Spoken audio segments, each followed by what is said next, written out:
Mesdames et messieurs, bonjour et bienvenue à Décortica Eco, qui a le plaisir de recevoir un homme de grande dimension, un homme de la science, un homme de la parole, un homme de vertu, qui, avec le recul, peut se prononcer sur des questions très transversales. En cette veille justement de Tabaski, nous avons le plaisir de recevoir sur le plateau de Décortica Abou Mamadou Touré. Eh bien, c'est un spécialiste des questions de l'élevage, mais puisque nous parlons justement des questions transversales, il se prononce également sur les questions d'agriculture, sur la combinaison entre l'agriculture et l'élevage. Eh bien, il parle rarement, mais quand on a la faveur de l'avoir sur un plateau, c'est une autre faveur également que de l'écouter se prononcer sur des questions stratégiques. Eh bien, M. Touré, bienvenue à Décortica Eco. Merci, M. Ndiaye. Ça fait plaisir de vous recevoir. Le plaisir est partagé. Et quand on parle élevage, on voit votre visage s'épanouir. Qu'est-ce qui vous lie à l'élevage? Ce qui me lie à l'élevage, c'est ce qui lie peut-être tout poulard, comme on dit, à l'élevage. Parce que le poulard est connu pour être agriculteur et pasteur. Donc, c'est ses caractéristiques principales. Donc, c'est pour cela que l'élevage, on est, surtout qu'on est né dans le Fouta, on est dans l'agriculture et dans l'élevage. Donc, de tout petit, on se frotte aux animaux de tous ordres, domestiques. On devient même un peu berger, on est un peu berger, un peu agriculteur. Donc, c'est un peu la tendre enfance. Maintenant, ce qui me lie professionnellement à l'élevage, c'est ma formation. C'est-à-dire que j'ai été orienté pour faire la médecine vétérinaire. Nous avons été les premiers à être orientés. C'était le début des orientations. La première promotion de l'école Non. Ok, d'accord. Oui. Troisième. On a été la troisième promotion. Troisième promotion de l'école inter-État des sciences et médecine vétérinaire du Sénégal. Alors, vous avez brossé un peu peut-être le parcours et puis aussi votre presque consanguinité avec justement les bêtes, juste au plan métaphorique. Mais notre pays, est-il un pays d'élevage, le Sénégal? Oui, souvent les gens ignorent le potentiel que nous avons en matière d'élevage. Mais le Sénégal est un pays d'élevage. L'élevage représente 7% du produit intérieur brut du Sénégal, 35% du produit intérieur brut du primaire. C'est plus de 700 milliards de capital vivant. C'est plus de 10 millions de petits ruminants. C'est plus de 2 millions, 3 millions de bovins. Donc le Sénégal est un pays d'élevage. Je ne parle pas encore de l'aviculture, des asins, des ânes, les cheveux et tout ça. Le Sénégal est un pays à dominance sahélien, soudano-sahélien. Donc, zone de prédilection de l'élevage. Alors, la question qui suit, celle-là, c'est est-ce que nous avons maintenant une politique de l'élevage? Vous savez, c'est relatif. C'est-à-dire que quand on dit, on a toujours une politique de quelque chose. Maintenant, c'est de savoir est-ce que c'est la bonne, ou bien c'est la bonne, ou bien est-ce qu'on l'évalue régulièrement pour rectifier. Mais on a toujours eu une politique d'élevage. Maintenant, est-ce que on a les idées, les bonnes idées, mais est-ce qu'on a les bonnes stratégies, on a les moyens pour vraiment dérouler ces stratégies.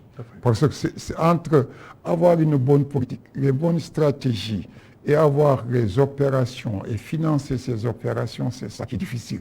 Mais le Sénégal a toujours eu un bon schéma de développement de l'élevage. C'est-à-dire, quel est ce schéma? C'est-à-dire que c'est de moderniser, d'intensifier l'élevage, donc de l'intensifier autant que faire se peut là où c'est possible.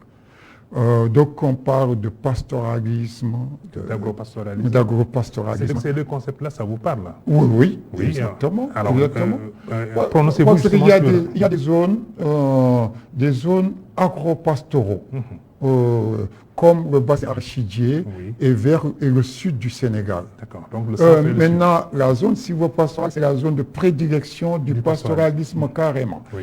La zone nord est une zone également d'agropastoralisme parce qu'il y a l'agriculture de décrue et d'irrigation et les possibilités donc d'utiliser les sous-produits de l'agriculture, les sous-produits post-récolte, d'utiliser les produits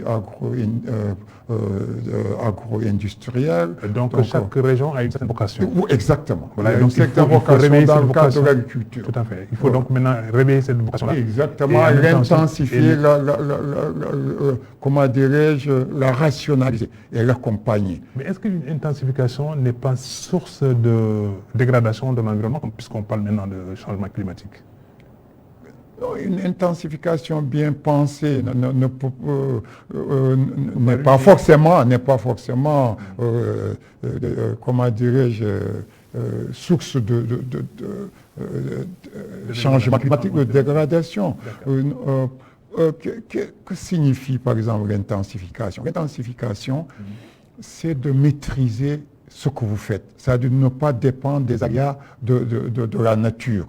C'est-à-dire que c'est ça qu'il faut appeler, moderniser et intensifier. Ce n'est pas quelque chose, simplement il faut intensifier de grosses histoires. Non, même dans une exploitation familiale, vous pouvez la moderniser en faisant ressortir toutes les potentialités de ce que vous avez là-bas.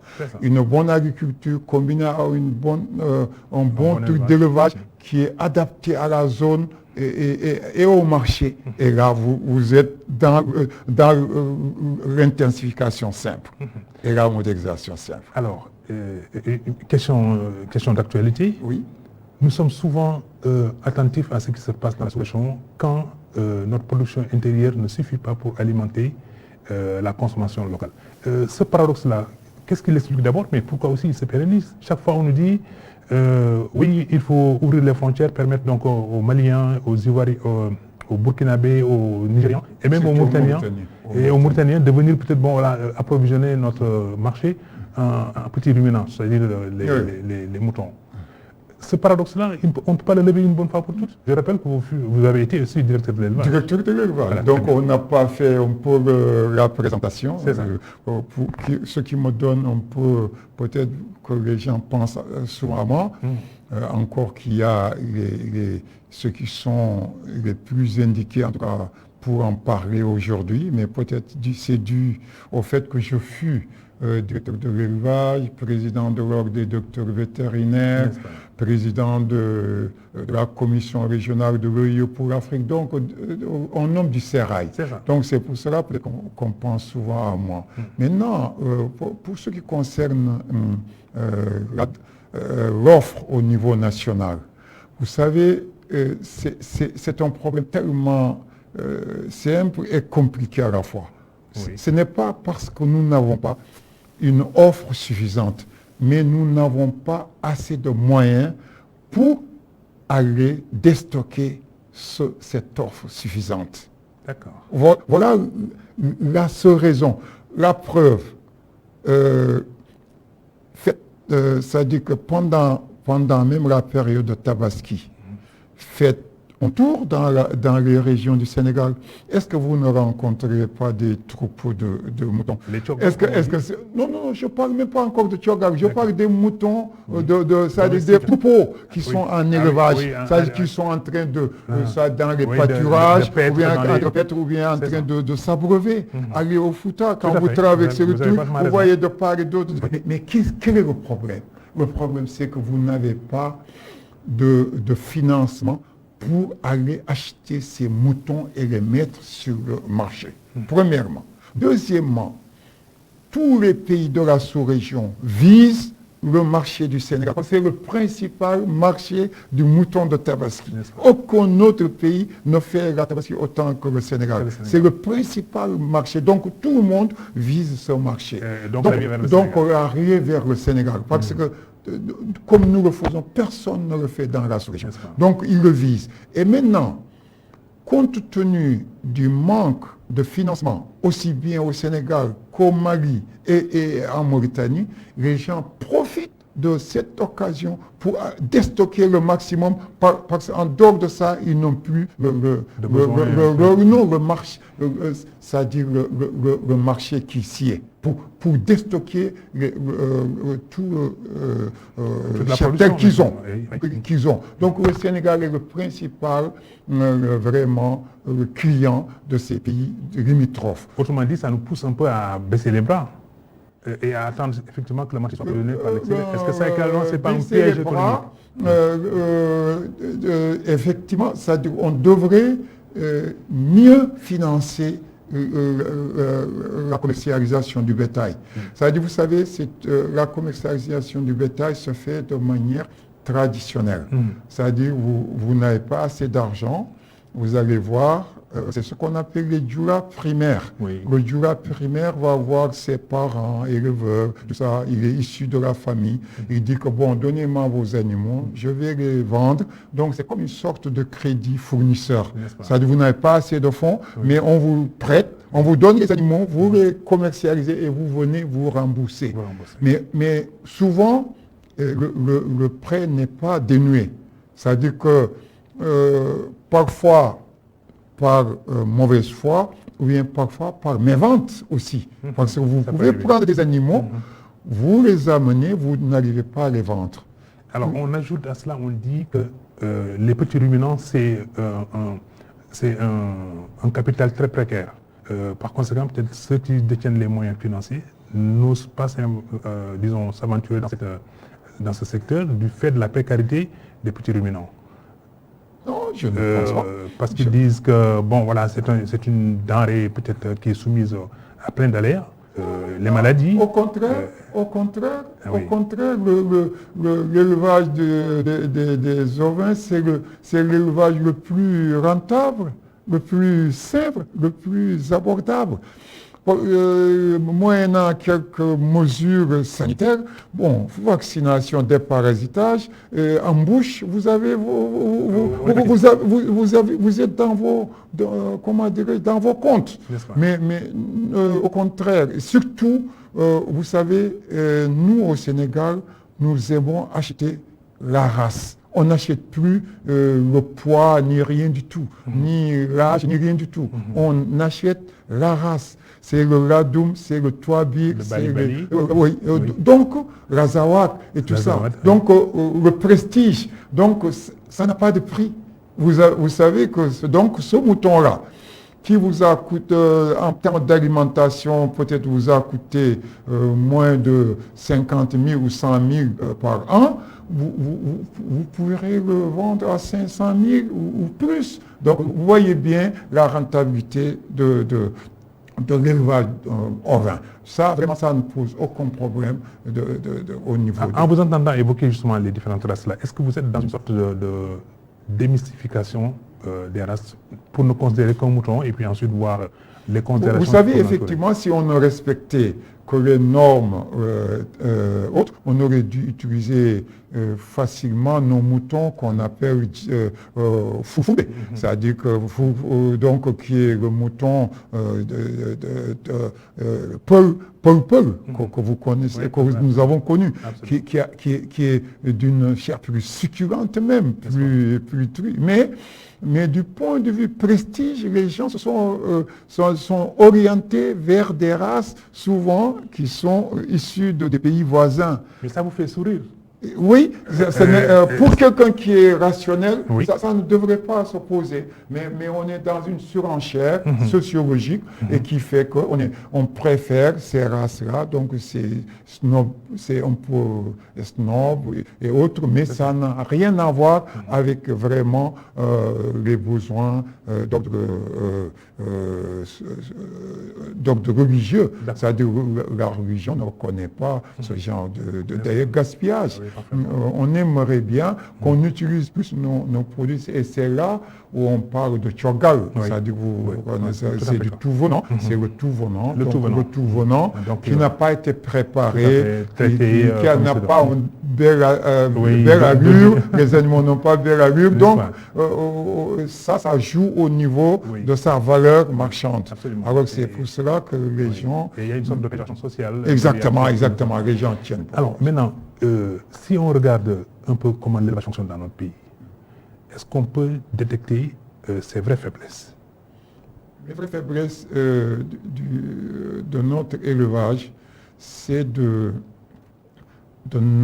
n'avoir pas une structure pérenne, chercher d'assurer ces mutations. Vous savez, l'agriculture, depuis nos indépendances, peut-être même avant, ont des structures pérennes telles que la SAED, la Sodagri, la Sodefitex. Donc, ils s'occupent des spéculations agricoles, végétales.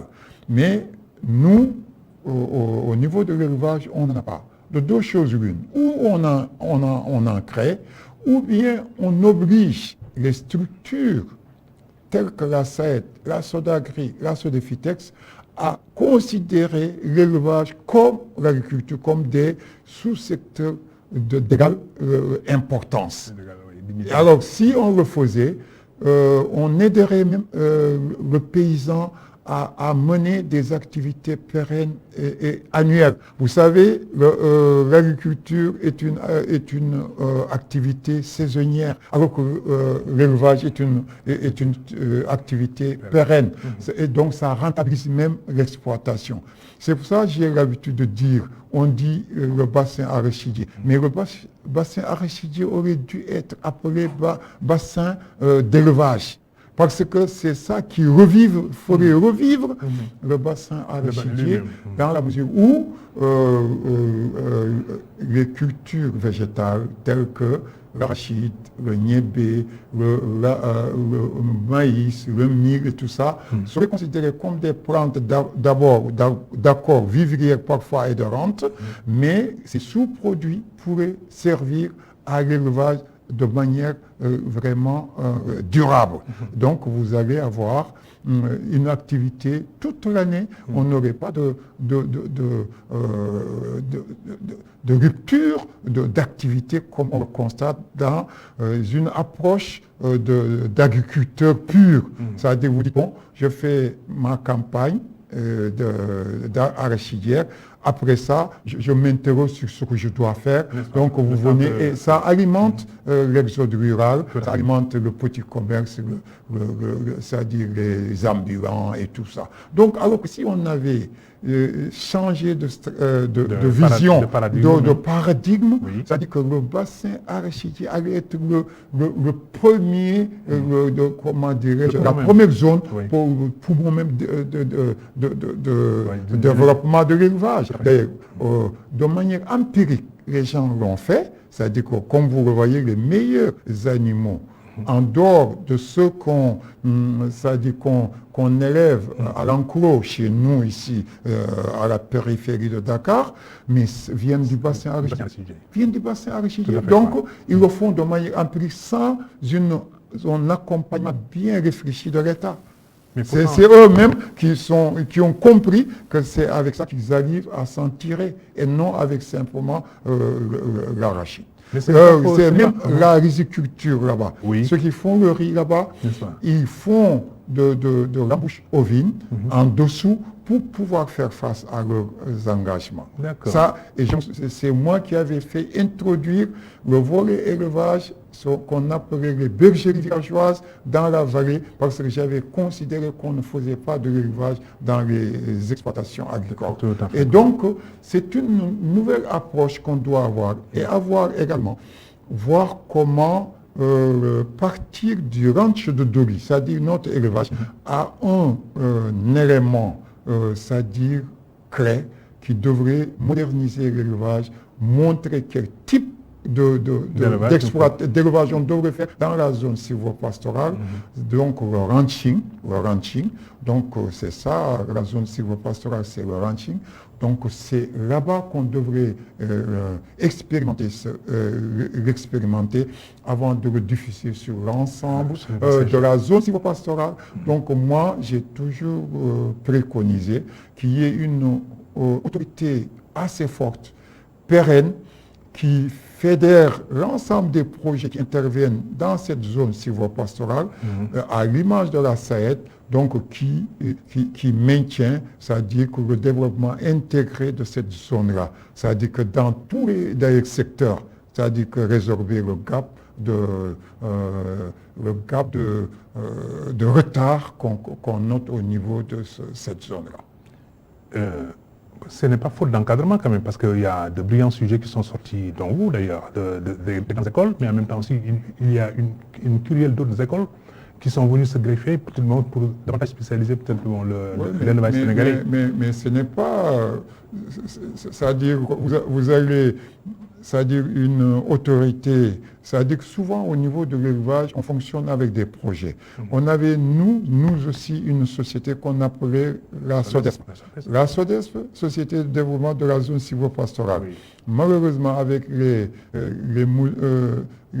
politiques d'ajustement structurel des années 80 et 90, on a sacrifié la SODESP. On n'a pas été assez convaincant pour faire maintenir cela, et ça s'est fait ressentir. Maintenant, à la place, qu'est-ce qu'on a apporté? Différents projets qui ont comment dirais-je, une limite dans le temps et dans l'espace. Une durée de vie. Oui, une durée de vie dans le temps et dans l'espace. Et donc, il n'y a pas de pérennisation, de suivi des actions et des résultats. Donc, on a eu le PAPEL, on a eu d'autres projets que nous avions eu à initier depuis notre temps, mais c'est des projets à impact limité, alors que s'il y avait une autorité ou bien une société ou un office, c'est-à-dire une autorité assez forte, que pour prendre en charge le développement de cette zone-là, on n'en serait pas là aujourd'hui. C'est-à-dire ça s'occuperait de l'hydraulique pastorale, ça s'occuperait de l'électrification rurale, ça s'occuperait de la formation, ça s'occuperait des routes, des pistes de production, des pare-feux et tout ça. Donc avec cette entité, c'est ça qu'il faut à notre pays pour entraîner et aussi développer des départements élevage très fort dans les sociétés qu'on appelle sociétés agricoles, telles que la SAED, la Sodagri et la Sodifitas. Alors, docteur, venons à la question de l'espace. Semble-t-il, selon les observateurs qui font des analyses très fines du secteur de l'élevage, il y a de moins en moins d'espace justement pour le pastoralisme. Pourquoi? Parce que simplement, il y a une extension des villes, mais en même temps aussi, il y a des appropriations de terres qui font que les couloirs qui devaient être réservés donc, au parcours des bêtes se rétrécissent ou bien alors même disparaissent. Oui, c'est ça qui réglerait le problème. C'est ce que je suis en train de vous dire, le ranching. Le ranching, ça dit ça, ça rationaliserait même les effectifs que vous allez élever. Alors qu'avec le pastoralisme pur et dur, le nombre est un facteur de limitation des risques. C'est-à-dire que vous développez le nombre en se disant que si mon cheptel est décimé par la sécheresse, par la maladie, il en restera quelque chose. Alors que si vous maîtrisez tous les paramètres, donc alimentaires, sanitaires et tout ça, vous pouvez limiter ces aléas-là. Alors c'est pour cela qu'on dit qu'il faut qu'on maîtrise davantage nos élevages. En ayant moins d'effectifs, donc c'est-à-dire moins, d'autant plus que ces effectifs, on n'en bénéficie pas tellement. C'est-à-dire que vous ayez 10 bêtes, 100 ou 1000, vous vivez de la même manière. Alors donc, il n'y a pas d'impact tellement dans votre bien-être. Alors autant rationaliser davantage le nombre de bêtes que vous élevez et qui vous permettrait de vivre décemment sans trop vous fatiguer, sans trop de déplacements, en vraiment bénéficiant des retombées de la richesse que vous avez. Alors qu'actuellement, c'est plutôt l'homme au service de l'animal et non l'animal au service de l'homme. Alors, juste une petite incursion justement dans le lait. On apprend ici ou là que le lait a été déversé, faute d'écoulement. On entend que peut-être il n'y a pas de preneur pour le lait. Oui. Et ça devait vous choquer, vous, docteur. Ça rentre toujours dans cette rationalisation de notre élevage. C'est-à-dire qu'il y a deux choses. Là où l'élevage se fait, c'est des zones enclavées. C'est des zones donc loin des zones de consommation. Donc, si vous produisez du lait dans la zone sylvopastorale, en période d'hivernage, à qui vous allez le vendre? Vous n'avez ni route, vous n'avez ni piste, de bonne piste, vous n'avez pas de moyens de conservation adéquats qui pourraient donc emprunter des routes adaptées et tout. Donc, cela signifie quoi?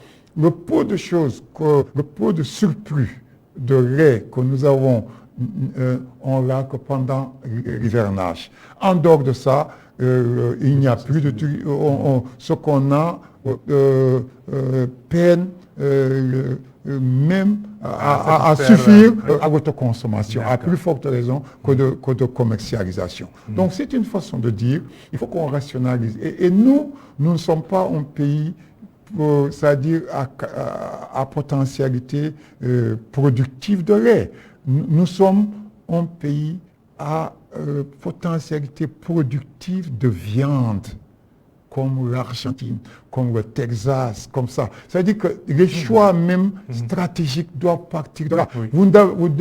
Entre un choix de produire du lait et pour de la viande, vous devrez opter pour produire de la viande. Oui. Maintenant, vous êtes libre de le faire, mais à vos risques et périls, ou bien en demandant des subventions hyper importantes à l'État.